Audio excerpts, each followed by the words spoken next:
समाजावरती अन्याय केलाय हेही रोहिंकर विसरणार नाही. मी यापुढे जाऊन सांगेल, दाखला तर निश्चित खोटा आहे, दाखला निश्चित माझ्याकडे खोटा आहे आणि खोटा दाखवण्यासाठी मी आज रिअल फॅक्ट सांगतो तुम्हाला. कारण मतं देऊन फुकट घालू नका, रोहिंकरांना तमाम विनंती आहे, मतं देऊ नका.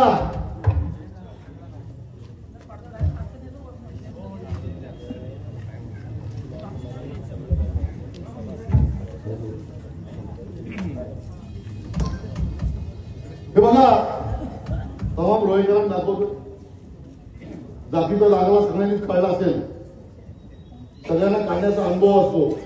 जातीचा दाखला अर्ज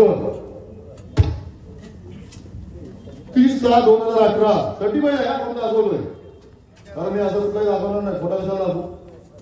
सर्टिफाईड आहे, सर्टिफाईड दाखला आहे. जे उमेदवार आहेत याच्यासोबत कुठलाही 67चा पुरावा नाही.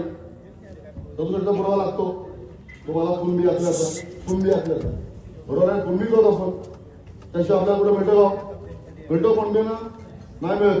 इथं बघा कोणताही पुरावा नाही. पण एक मात्र आहे, आपल्या आजोबाची वंशावळ दाखवावं लागतं, माहिती ना. आजोबा चुलता ही वंशावळीचा फोटो दाखवतो तुम्हाला, वाचून पण दाखवतो. तिथं काय घोषणापत्र केलं वंशावळीचं,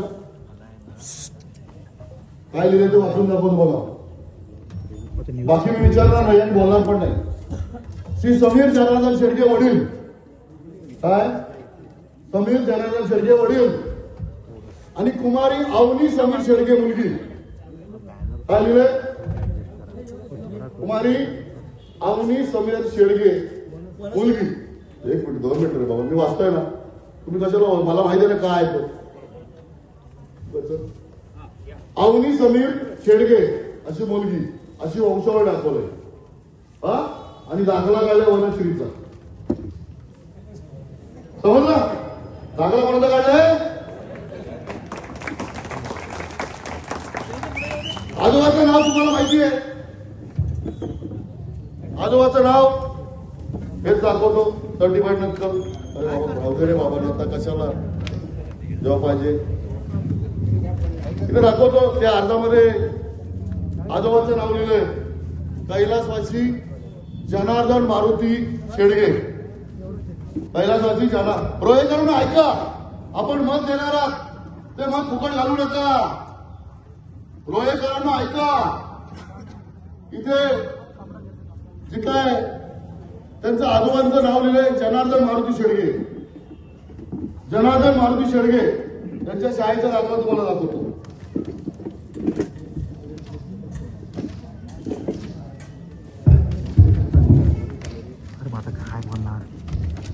हे बघा,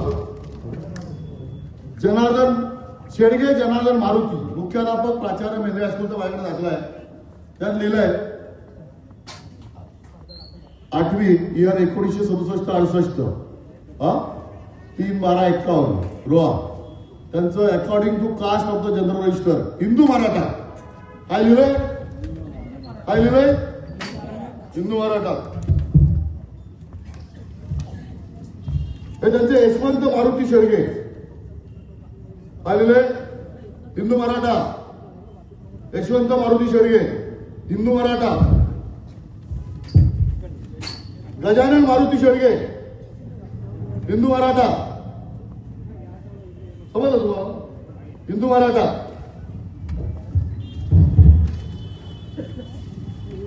दुसरे दाखवतो मात्र, एक जन्माचं रजिस्टर पण आणलेली, जन्माचं रजिस्टर, जन्माचं रजिस्टर एवढं बघा लिहिलंय, जनार्दन 4/2/75 ला जन्म झालाय. मॅटर्निटी होम, वडिलांचं नाव आहे जनार्दन मारुती शेडगे, जात आहे मराठा, मुलाचं नाव आहे सचिन, मुलाचं नाव सचिन. समजलं. आणि मग कसे काय ओबीसी होऊ शकतात. म्हणून तमाम रोहिंकरांना सांगतोय, जो दाखला खोटा दाखला दिलेला आहे हे खोटारडेपण आहे. मी बघून काय बोलतोय, खोटारडेपण बोलण्याचा ज्यांनी कर केलाय आणि ज्यांनी खोटारडेपणाने हा दाखला मिळवलाय अशानं तुम्ही मत देणार का? तर नाही, कारण आपलं मत फुकट जाईल हे लक्षात ठेवा. कारण चुकीच्या याला मत देऊ नका. बरेच दिवस वाट बघत होतो, प्रत्येक दिवशी सांगत होतो, एक एक दिवस एक एक करायचं होतं आणि आता शेवटचं पोस्टमॉर्टम केलेलं आहे. शेवटचं पोस्टमॉर्टम म्हणून सांगितलं की आमच्या ओबीसी समाजावर अन्याय करणारा हा उमेदवार आहे. निश्चित मी सांगितलं मगाशी, हे करत असताना रोहेकरांची भूमिका काय, रोहेकरांसाठी काय पाहिजे मी सांगितलं. ही शिवसेना जे घेऊन चाललंय, हे शिवसेना जे घेऊन चाललंय तुम्हाला व्हिडिओ दाखवतोय. कारण तो काय लावायला, तो व्हिडिओ लावायलाच लागणार आहे. तर रोहेकरांना दाखवायला लागणार आहे. कारण रोहेकर हे सुज्ञ आहेत, रोहेकर हे सुज्ञ आहेत. आणि म्हणून थोडासा जरी आमच्या जिल्हा प्रमुख साहेब माफी मागून सांगतो की या सभेला थोडासा टिस्ट करण्याचा प्रयत्न केला, करू द्या, जाहीर बोलणार नाही, पण दिलगिरी व्यक्त करतो, तुम्हाला थांबावं लागलं. या रोहा नगर परिषदेच्या निवडणुकीमध्ये आपण कुठल्या माणसाला आणि कशा पद्धतीने मतदान करायचं आहे हे आपण लक्षात ठेवायला पाहिजे. मी रोहेकर निर्णय करतोय, मी नदीसाठी मत मागतोय. मी रोह्याच्या कुंडलिका नदीचं वैभव्य काय तिला बोलतात, तिचं पावित्र्य राखण्यासाठी मत मागतोय. रोह्यातील जनतेच्या आरोग्यासाठी मत मागतोय. रोह्याच्या जनतेच्या आरोग्यासाठी मत मागतोय. आरोग्यासाठी तो मत मागतोय. पण रोह्यात मी सांगतोय बघा, तर रोहा नगरपालिकेत सांगतात 25 वर्ष सत्ता आहे. एक अँब्युलन्स आहे का नगरपालिकेची? आहे नाही. या नगरपालिकेमध्ये शववाहिनी आहे का? नाही. शववाहिनी आहे का? नाही. बघा काय अवस्था आहे.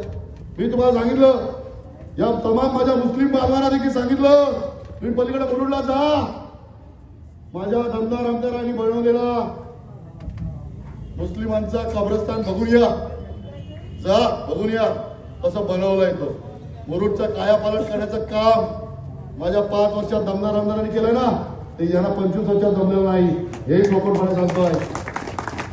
त्यासाठी काय असावी लागते, फसवाफसवी करावी चालणार नाही. लोकांना फसवण्याचा धंदा दरवेळेला. आज मी सांगितलं की माझी शिल्पाताई इथं बसले, तिला सांगितलं तुला नगराध्यक्ष करणार. शेवटचं 6 महिन्याचं नगराध्यक्ष पद माझ्या ताईला भेटणार होतं, ती नगराध्यक्ष झाली असती. परंतु 6व्या महिन्यात फसवणारा देखील राजीनामा दिला नाही. एवढी सत्तेचा हाव, बघा मी काय बोलतोय, एवढे सत्तेचा हाव होता की तो राजीनामा देऊ शकला नाही. माझ्या ताईचं नगराध्यक्ष पद हुकलं. दादाशेठ बरोबर आहे. आणि हे हुकलेलं नगराध्यक्ष पद देण्याचं काम तुम्हाला माझ्यासमोर शिवसेना करणार आहे. आणि म्हणून सांगतोय, शिवसेनेला मत द्या, बीजेपीला मत द्या. का सांगतोय शिवसेनेला मत, बीजेपीला मत?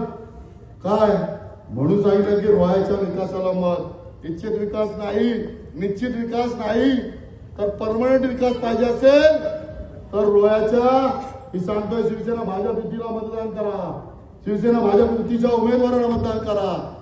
दिन झालं काय?